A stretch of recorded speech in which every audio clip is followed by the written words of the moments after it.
Sejam bem-vindos! Acompanhem a partir de agora o programa Inteiro Teor. Nesta edição, confira decisões que afetam o relacionamento entre bancos e consumidores. Não sai daí! Justiça determina que banco indenize por danos materiais e morais correntista prejudicada por falha de segurança na movimentação financeira. TRF1 reconhece o direito de uma estudante a fazer prova do Enem após demonstrar pagamento da inscrição. No quadro Inteiro Teor Entrevista, um especialista dá dicas de como se prevenir das fraudes bancárias e ajudar os bancos a combatê-las. Fique com a gente!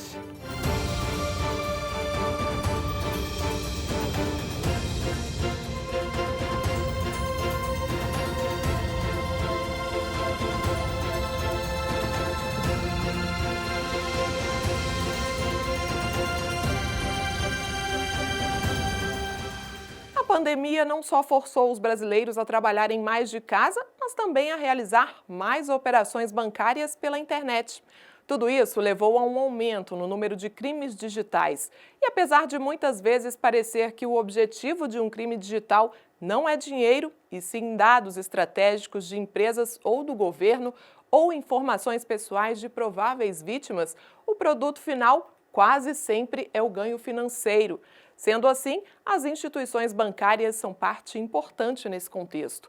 Ocorre que algumas vezes elas não tomam as devidas precauções na proteção dos clientes e podem ter que arcar com o prejuízo. Conheça o entendimento da justiça nesses casos na reportagem de Rafael Braga.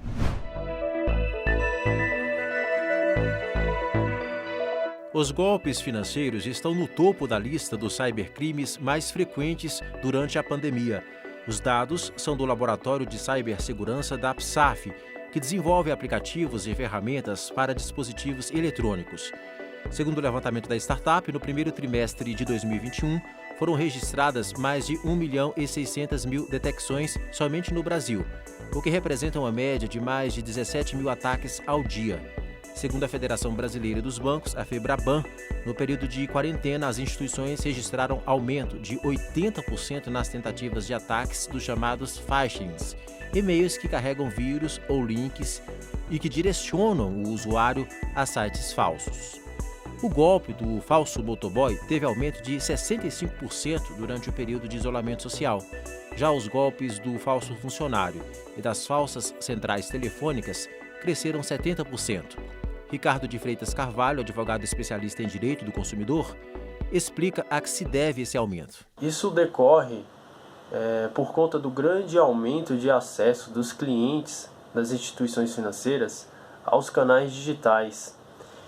Também decorre por conta do vazamento de informações pessoais, tais como o endereço da residência, o número de telefone, o número da conta dos clientes das instituições financeiras. Há casos em que a restituição dos valores desviados das contas é feito após procedimento administrativo nos bancos.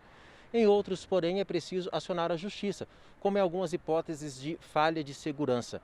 O extravio de cheques de uma cliente da Caixa Econômica Federal em Anápolis, Goiás, é exemplo disso.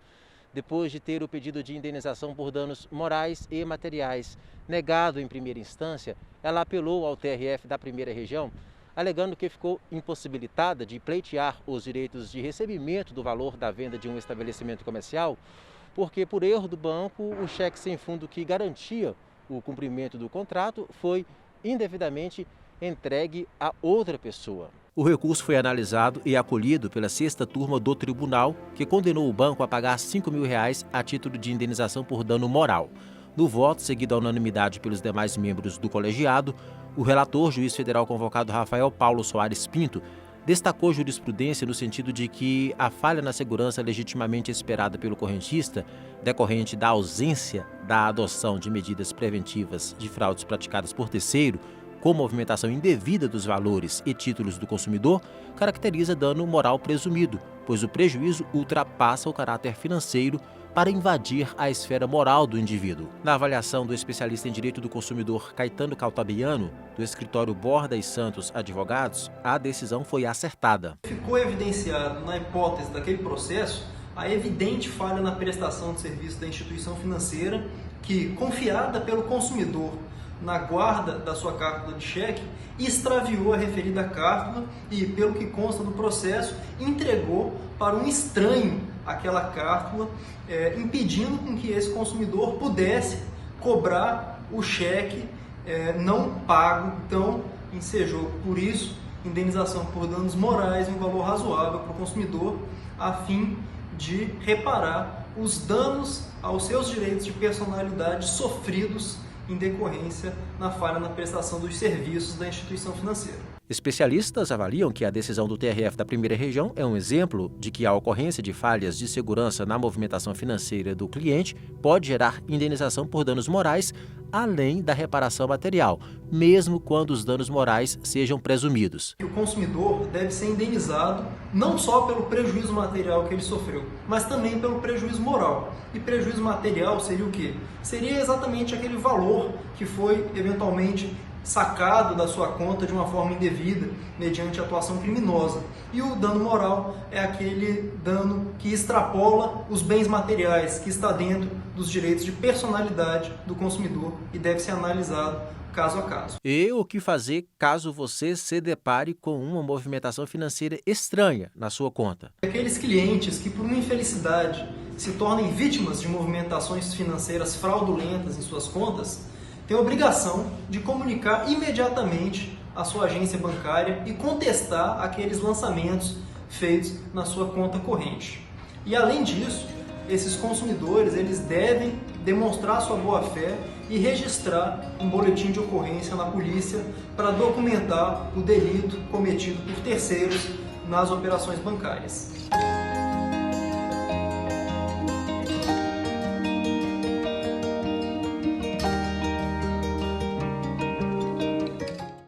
Decisões como essa estão no nosso portal. Acesse www.trf1.jus.br.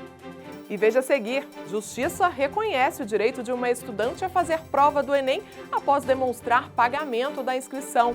E no quadro Inteiro Teor Entrevista, especialista dá dicas de como se prevenir das fraudes bancárias e ajudar os bancos a combatê-las. É já, aqui no Inteiro Teor.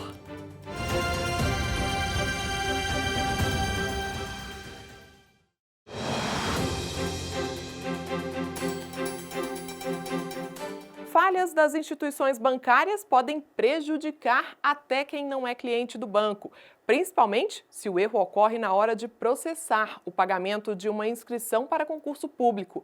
Em casos como esse, o cidadão não pode ser prejudicado. Quem garante é a Justiça Federal. Confira o desfecho de uma história assim na nossa reportagem. Gerar um boleto e efetuar o pagamento nem sempre é uma tarefa simples. Às vezes, a pessoa se depara com um erro no lançamento do código de barras, com uma falha do funcionário da agência bancária ou até mesmo com problemas na leitura do próprio código. Situações que podem gerar grandes problemas para o cidadão, mas ele está resguardado por lei. O cidadão sempre tem o direito de exigir a prestação do serviço, mediante o comprovante que ele possuir. Então, nessa circunstância, a gente sempre aconselha buscar o sistema do órgão público, da entidade, para confirmar realmente o pagamento.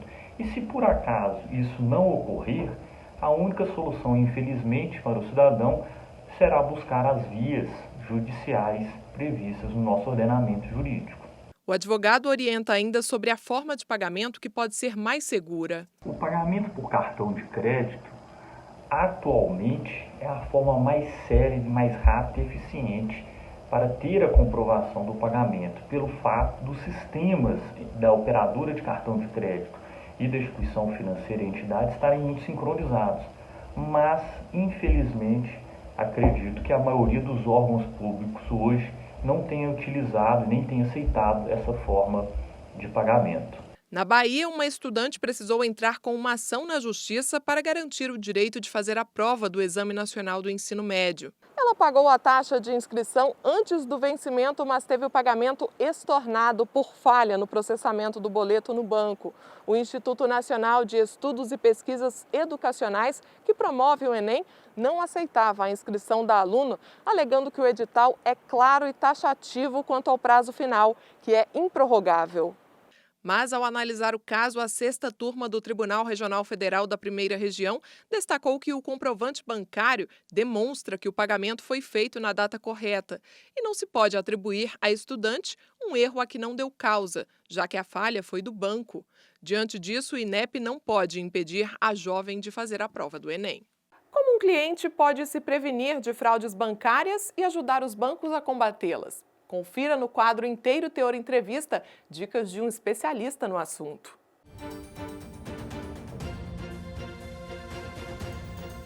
O nosso entrevistado é o coordenador da Subcomissão de Prevenção de Fraudes da FEBRABAN, Bruno Fonseca. Muito obrigado pela participação, Bruno. Qual é a principal arma que a FEBRABAN utiliza para prevenir fraudes? Olá, Rafael. Primeiramente, muito obrigado pelo convite. É um prazer estar aqui representando a FEBRABAN. Fala em prevenção a fraudes, em segurança, nunca a gente fala de uma ação só. A gente fala em camadas de proteção, camadas de segurança. A gente tem na FEBRABAN várias ações de compartilhamento de informações com melhores práticas, padronizações de requisitos mínimos de segurança nos canais, o que deve ser atribuído a cada cliente, e muita conscientização, é uma palavra-chave em todo esse ecossistema de prevenção a fraudes. E quais são as soluções de segurança que a FEBRABAN dispõe e recomenda, Bruno, às instituições para promover ou para aumentar a segurança das transações e movimentações realizadas pelos clientes? Então, falando das soluções, o que a gente já fez em conjunto, o que é atribuído como recomendação, melhor prática. Por exemplo, o cartão com chip. Hoje o cartão com chip ele é utilizado na maioria, quase na totalidade, e isso vem dessas padronizações, né? Porque antigamente, quando a gente pegava lá um cartão, a tarja magnética, o que tinha, ele era alvo de clonagem, muito fácil a gente passar lá o cartão, que era até em alto relevo, pegar essas informações. Outros exemplos que a gente pode falar também é a autenticação, duplo fator de autenticação. O que é isso? Para acessar os canais digitais, principalmente, todos os bancos hoje já utilizam um duplo fator. Ele é uma combinação sempre de 3 fatores, que é ou o que você sabe, que é uma senha normalmente, o que você tem, que é um token, ou aquele antigo cartão de senhas que é bastante utilizado, ou também o que você é, como a biometria. Então, a gente utilizando essas combinações é atribuído uma melhor prática, quais são as recomendações com a biometria, como que ela deve ser colhida, como que ela deve ser armazenada, quais são os requisitos mínimos para solicitar esse tipo de credencial de acesso, quando solicitar.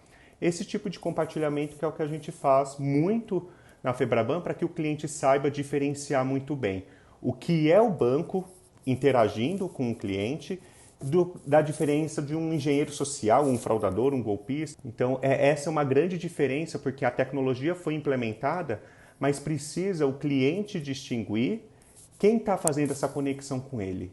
É o cliente com o banco, nunca um fraudador entrando diretamente em contato com ele pedindo alguma orientação.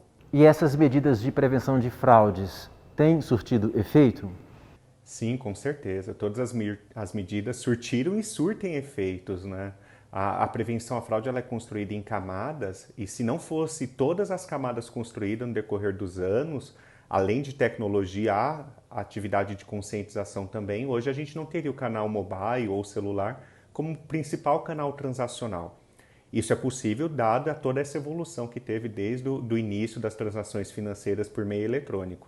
Quais dicas você dá, ou qual a principal dica você dá para os clientes se prevenirem em relação às fraudes e também ajudar os bancos a combatê-las, Bruno? A gente fala muito do pare, pense, desconfie. Essa é uma ótima dica porque pensando a cada operação que você faz com essas 3 palavrinhas simples, você vai se livrar de muitos dos golpes que hoje estão aí no dia a dia, que os clientes estão suscetíveis. Aquela falsa promoção, uma TV de 60 polegadas a R$1.000 não existe, então desconfie disso, não coloque seus dados onde tiver esse tipo de propaganda, porque o engenheiro social, ele usa de 2 artimanhas, da sua excitação em ganhar algo e também da sua vulnerabilidade quando você fica com medo, quando ele liga para um cliente falando, olha, você fez essa compra aqui? Não, então siga tais procedimentos. Então, pare, pense e desconfie.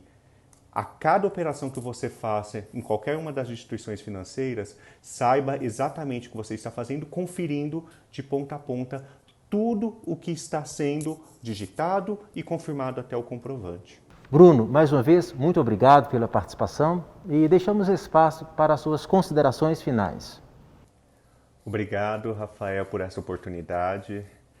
É sempre muito importante a gente falar de conscientização. Aqui eu falei muito por cima, mas eu peço aí que acessem o antifraudes.febraban.org.br. Tem várias dicas, cartilhas, para que todo cidadão esteja consciente em relação às fraudes e os golpes aplicados no ambiente internet, principalmente. Nós temos que amadurecer digitalmente. Então a Febraban está nessa parceria para a sociedade como um todo. Não é para ter culpados, nada, porque o dinheiro desses crimes ele vai para outros crimes. Então o objetivo é compartilhar segurança. Então antifraudes.febraban.org.br. Obrigado.